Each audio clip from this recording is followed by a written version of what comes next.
Disclaimer: everything that is discussed, posted is strictly for educational and historical purposes only. It does not promote nor condone illegal activities. Earl Tudor 1893–1977, The Oklahoma Kid by Don Mayfield. Here we have Earl Tudor and Tudor's GRCH Blackjack Jr., 9XW, an offspring of Tudor's GRCH Blackjack, 16XW2, Cunningham's Nellie. Earl Tudor and Feely's Jake, 1940. In 1951, after near 100 years of breeding game dogs in the USA, the breeding reached a peak. In Arizona, a male named Bouncer was bred to a female called Bambi by a man called Ed Richardson. In the litter was a red dog with a deep blue-black nose. This dog was bred from the core of American-bred game dogs. He was raised and named by a black man from a pup. This dog was named Dabo. In the heart of Africa, the word Dabo means devil. In his pedigree were over 100 years of American-bred game dogs that had been proven in the pit. All his close family were the gamest bred in the world. Dabo and his close family was the product of this American breeding. His bloodline showed all the areas of the USA. The American game dogs in Dabo's pedigree were dogs that proved their gameness in the core of the game dog game in America. These game dogs came into our nation near the mid-1800s from Europe. Some of the game dogs that were brought into our nation were of outcross breeding. When different pure families in England, Ireland, and Scotland were bred together in their nations, then imported into our nation and bred with either a pure or crossbred family, that were being matched into one another to prove which were the gamest families. Men like Cockney Charlie Lloyd imported pure family breeding, pure English breeding, and crossbred it with the English breeding here in our nation. These men matched few dogs, but proved their breeding was of the gamest bred. In the days of the late 1800s and early 1900s, Con Feely, who matched more dogs than any man in his time, became the breeder of the different outcross English families that had been bred here in the USA, and Con bred a family of dogs from what he proved were the game's dogs bred in the USA in his time. F.G. Henry imported some English red dogs and crossed them with the proven family of the Con Feelys. In the same days, the English dogs were being matched, proven, and bred on the northern coast of our nation. The Irish families were being done the same way in the area of the East Coast.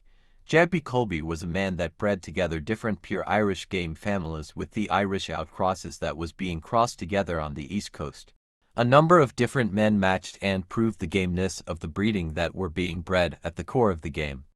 In the late 1800s and early 1900s, the Irish dogs of outcross breeding, the ones that were proving themselves as the gamest bred, made it to Texas in the yard of Bill Shipley.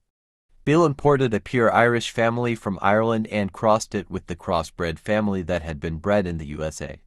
In the early 1900s, the next name to fill the shoes of the #1 game dog man of his time, and only a few men here in this new nation had wore these shoes. The last was Con Feely from Illinois. But in 1908, Earl Tudor showed up in Oklahoma from Kentucky. Earl matched more dogs and proved his understanding of gameness more than any man in his time. He bred together the families of F.G. Henry to the families of Con Feely. In the late 1930s and early 1940s, Earl was proving his breeding the gamest bred. At that time, he crossed the dogs of the purest that had been proven of the English breeding to the Irish families of Bill Shipley, 200 miles from him in Texas. This brought together the game's dogs bred from the north and the gamest dogs bred from the east to near the center of the USA. In the days of Earl Tudor, when he proved his breeding the gamest bred, dogs from his breeding were being bred in most of the states in the USA. This was in the 1940s. In the early 1950s, Earl Tudor was in Arizona looking at the breeding of the game dogs when he was taken to see the dog Dabo. Earl liked very much what he saw and took the dog back to Oklahoma with him. At first he called this red dog Runt, but later he changed his name back to Dabo. Earl bred Dabo to a number of females bred from his family of dogs. In the late 1950s and early 1960s, Earl began to bring together a family of dogs, breeding them pure. His dogs were different than any of the different families being bred in the USA. The ones from his families were the ones at the core with most. All the other breeding in the USA being of outcross breeding from Earl's yard. In the years of early 1960s to the early 1970s, Earl bred his understanding of American game dogs into a family of dogs that all looked alike. In the early 1960s to the late 1970s, we proved the gameness of more American game dogs than any man of our time at the core of the game before the game became against the law. Today in the early 1980s, society around the world is seeking the gamest family of dogs bred in the world. Here in Texas, on a mountain top beside a long creek, we have bred from the Cora family of very pure American game bird dogs. In the last number of years, we have bred only a small number of dogs from this family. At this time, when a number of nations are seeking the gamest family of dogs bred, it being the American game dog, it being proven in a number of nations matched into the different men's understanding of gameness. At this same time, Paul Harvey, a newsman, said, "In a nation today, man is trying to prove a dog has a spirit and soul that goes to heaven." I am an outcross-bred Texas man that has spent over 20 years looking into the insides of dogs.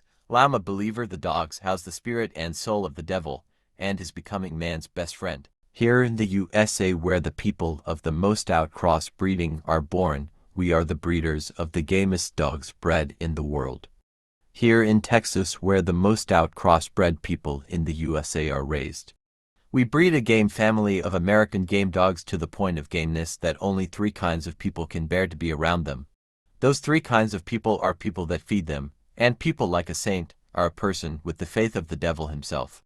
The ones like the saint, the dogs will be scared of, and show fight along with the jump in his lap and lick him all over his face. But when a man of little faith looks eye to eye with this kind of game bird dog, the man become within great danger of this dog. But the dog will be scared of the ones more like saints and turn their heads away from them.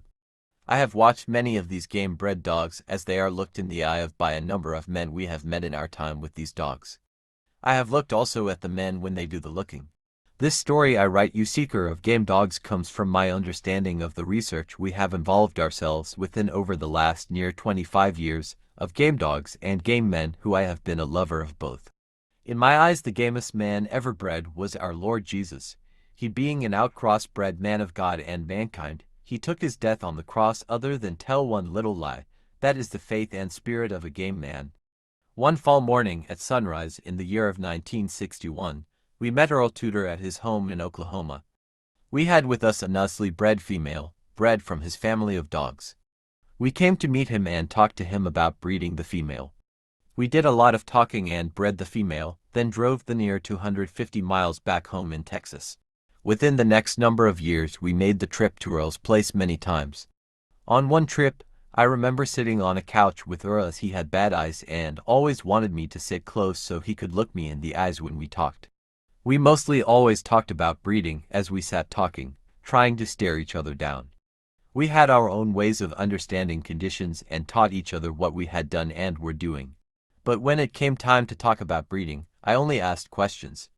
I remember one time Earl, who was in his mid-60s about that time, broke down in tears and cried like a baby as he told me, "These damn so-called friends of one dog deal or another, who steal the credit of every dog bred, never gave me one damn bit of credit for my dogs." Then he would wipe the tears from his eyes, put his glasses back on, get in my face and say, "It's all in the breeding, Don. It's all in the breeding." Then he would tell dogs and others, he would tell me about the breeding of those dogs as the pure ones, the family-bred dogs, not the crossed ones, the pure ones. Then I would say, "Earl, what was the best ones that you had?" He would cock his head, and his wife Flo would speak up and say, "The best dogs Earl had were the old Henry dogs. You never lost a match with a Henry dog, did you, Earl?" And Earl, with a smile on his face, would say, "You're right, Flo. The dogs of old man Henry's family were the red-eyed dogs and were game to the core." He would say to me, "The eyes were as red as a coon's eyes. They had a big mouth, with a lot of muscle in the head. Most were black, but some were white, and some were red-nosed dogs." He said all the Henry dogs could bite hard and were very wild to work and handle. And like the preacher man from Oklahoma, he would scream like a cat in the middle of the night, get down on the floor on his knees and say they were deep game dogs, bred of the English breeding. I sat there on the couch like a red-headed stranger thinking, don't cross him, don't boss him, he's wild in his sorrow, he's ridden and hidden his pain. He would then get in his place and say, "They were good ones, Don." He was like a wild black stallion, and his wife, Flo, was as frail as a bay. His love for the game dogs was like a mountain so big, and for hours we sat and talked on and on. He would speak up like the bright lights of Denver of 10,000 jewels in the sky when he talked, looking me straight in the eyes. He said, if only I could call back the days when it was nobody's business where you're going, or where you come from. Then, he would tell me about Dabo, Demon, Blackjack Jr. and his sire and dam. He would say to me, Don, in the 20s here in Oklahoma times were hard to survive, we fought dogs and cocks to survive. In the 30s the men still took an Indian squaw anytime they cared for one.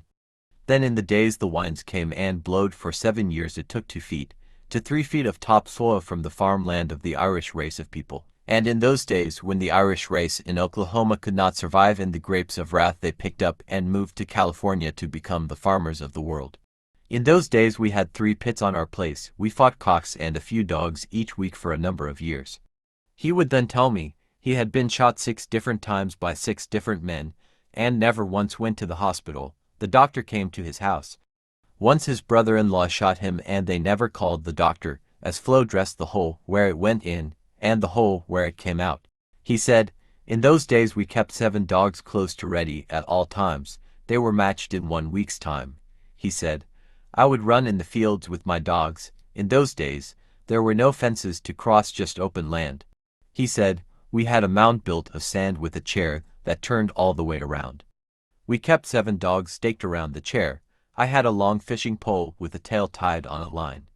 We would go from dog to dog for 2 or 3 with one working while the others worked the coontail. Earl then said, we never had a treadmill in those days. If we had one we wouldn't use it. The cat mill was the best to work a dog on, and I would say, yes Earl, I know, I have one in my yard. And then he'd look me in the eyes and say, tell me the way you work him, and I would start to talk telling him each and everything we did as his eyes started to shine like saying, stay a little longer. As I talked on he would move quick with his head high saying that's right, that's right. And as the stories were told over the years on his couch, we always ended in talking about breeding, as he would say. The Irish dogs were also deep game dogs. He would tell me about the different pure breedings of the different families. Then, the tears would come with shakes, and the cry of agony as he looked me in the eyes and said, these damn so-called friends never gave me one bit of credit for my family of dogs. Those big shots Shipley and Feely, they got all the credit. Earl always called Bill Shipley the big shot. He sent his female Flash with a friend to be bred to Red Jerry. He would tell his friend just what the dog looked like to breed the female to. He would then laugh like an angel flying too close to the ground. He would speak up and say, it was the English dogs, Don. You can hear these know-it-alls talk about the Irish dogs, and they were good ones, but the English dogs was where it was at. Red-eyed dogs as red as a ruby. Wild to go very hot dogs that would eat up a person. And Flo would speak up and say, Lord yes, as she pulled up her long cotton dress to her knees and pulled her knee socks down to her ankles to show her scars from dog bites. Earl then laughed and said Flo got bit 2 or 3 times trying to part some that would break loose when I weren't here. I got where I told her to stay in the house and let them fight to the death. So she don't get bit no more, she would speak up and say. Phyllis, those Henry dogs had a big mouth, and you had to beat them in the head with a piece of iron to get them to turn loose. Earl would say, y'all, she's telling you the truth. She'd have a iron bar or hammer in her hand, and if one got on her she'd beat it in the head and kill it.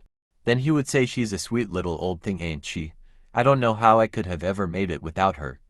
Flo was a slip 5 feet, 3 inch, small woman of near 90 loss. Earl being a small man, in his prime 117 pounds, with gloves on. He said he would have been a fighter if he had not got shot in the belly one time. As he said, Bert was the stronger fighter of us two, but I was like the sun from over the mountain with the sunlight that dances on your skin, but Bert he did me wrong and I never him. And we would talk on about breeding. Earl carried the famous name of Tudor, the famous kings who went by the names of Henry I, and so on, in Europe. In the 1400s in England, the way was open for the only surviving Lancastrian with strength to take and keep the throne. Henry Tudor was a descendant of John Tudor of Gaunt. He had spent half his life in Wales, the rest on the continent. Urged to intervene, he found Welsh forces eager to join him when he landed at Milford Haven, and led them on into England. King Richard met them outside Market Bosworth, near Leicester, on 22nd of August 1485. The first battle was the Gamebird War Dogs. The royal army was larger but fought with less conviction. Many gnolls on whom Richard was relying had already decided to defect. Richard himself fought bravely, but was accorded little respect for this after his death. The crown of England found in a bush was placed on Henry Tudor's head, and the corpse of the dead king was stripped naked, tossed across a horse, and carried unceremoniously to Leicester. The last of the Plantagenets was gone, the stage was set for the Tudors. The mark of the Tudors were the dog and the dragon. Earl never told me he was from the English Tudor family, but he had the same little beady eyes as the pictures of the Tudors of England. He had the courage of a line of kings that would get in your face the last days of his life that came in 1977. Earl became a hard man to be around the last year or two of his life. From the hate he had within, he kept a pistol in his pocket from sunup to sundown and did a lot of crying the last years of his life. He told me stories about bad men he knew, who always stopped and visited him as they came through east of the Texas Panhandle in western Oklahoma, where the rocks peer out of the ground in rows as if they had been planted, poor land that at this time is too poor to grow weeds. He told me about a time he spent in court as they tried him for murder. He told me stories about life and game dogs that can only be told in a book. Earl Tudor was a man that liked all of us, that kept only two kinds of dogs. Those he liked, and those given to him by a friend. He started breeding his family of dogs in 1908 after being around them all his boyhood life. His first dog to match was a Henry-bred dog called Jack Swift. He bred him to a Henry bitch called Black Star and produced a dog called Judge. And he went to trial for 60 years, proving his value of truth and understanding of breeding to be unbeatable over the years. It was like a whiskey river that never went dry in most of Earl's grown life. He was the town bootlegger and his friend Jim Williams was the law. Jim always bred his females at Earl's house, and it was Jim Williams who led Earl's last stud dog out of his yard. Jim and Earl lived 19 miles from south to north from one another, on the same road. They were just another sample of two friends that had come to the point of hating each other from their many dog deals, but were friends to the end of them both. Earl would say of Jim, that no good old pauper hanging dog peddler, and Jim would say, I don't know why Earl talks too bad of me. Jim could come and deal dogs with Earl all his life, and he did. Earl would say about his life as a bootlegger and the law, that he never gave as much as a cigarette to, and he was never busted in his many years. And Jim he would tell how he would call Earl and tell him to close shop till the state men left town, each time the state men came to town to try and bust a bootlegger. Earl knew people like Pretty Boy Floyd, Babyface Nelson, Frank Nash, who was raised just a few miles from Earl's, in what was then called the Bad Land of Oklahoma.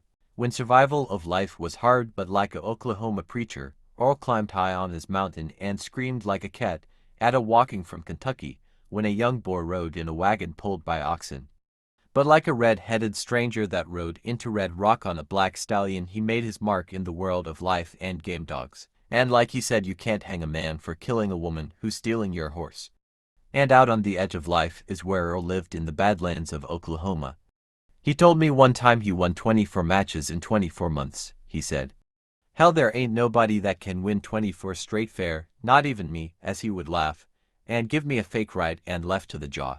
He was like the sun from over the mountain top dancing on your skin. And like a lighthouse that stands alone, Earl traveled down the roads of life in and around Oklahoma. At one time he had over 100 game dogs and 200 cocks. He made his own cock spears from bed springs. But the game dogs was his love from the hate he had within of men. The game we as men play when seeking the gamest dog's bread is in life as seeking that true friend after the man deals in life, where men are having a hard time to survive in land that is called bad.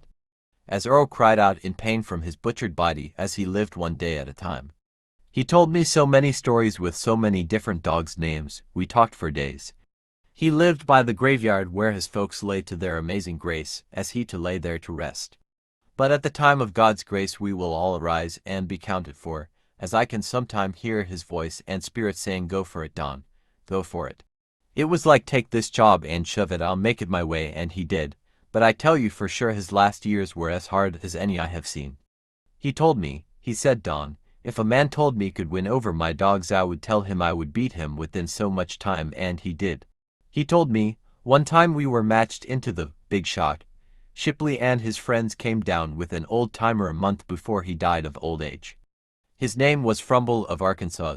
He was a good old man, I told him after the dogs met. Bet your money it don't go 20 minutes. And at 18 minutes the big shot's dog fell dead in the center of the pit, and old man Frumble was the only man there that seen what I did. He shaked my hand and told me how glad he was to get to meet the Oklahoma kid before he died. He just hugged my neck and left, and said, I seen what you did, I seen. And Earl just laughed and said he was one hell of a man, he was one hell of a man. He then stood up, then he sat back down and told me each time we visited many dog stories of too many different dog names to tell about at this time. Earl bred the Henry dogs as pure as he could and crossed it with the Feely, Shipley families from his understanding of what he had seen in the different matches of his life. Dabo was a dog bred of 41 years of Earl's life. In the pedigree of Dabo for 8 generations, the 3 men whose names show up the most was Earl Tudor of Oklahoma 39 times, Con Feely of Illinois 36 times, Bill Shipley of Texas 24 times. Compared to those 3 men, the others in the pedigree of Dabo were game dog feeders. Those 3 men were at the core of the game where only the truth was. The female Gordon's Red Lady was an American-bred female where Tudor's name showed up 38 times in her pedigree. When Earl bred Dabo to Red Lady, his name showed in their offsprings Jeff, Spike, and Buck 77 times. In the pedigree of Black Widow, Earl Tudor's name shows 69 times. When he bred Spike to Black Widow, his name showed in the pedigree of Baby 146 times. He then bred Spike's brother Jeff to Baby and produced Nigger, his last and purest family-bred stud dog. His name appeared in Nigger's pedigree 223 times. He then bred Nigger to his sister and produced one lone female called Spooky, and his name appeared in her pedigree for 146 times. Those 2 American game dogs were the purest bred of Earl Tudor's understanding of the game. He had played near 67 years of his life. And at this time, after he is dead and gone, there is still some of his so-called friends trying to take his credit of breeding. There you go, folks, the story of Earl Tudor, the Oklahoma Kid by Don Mayfield.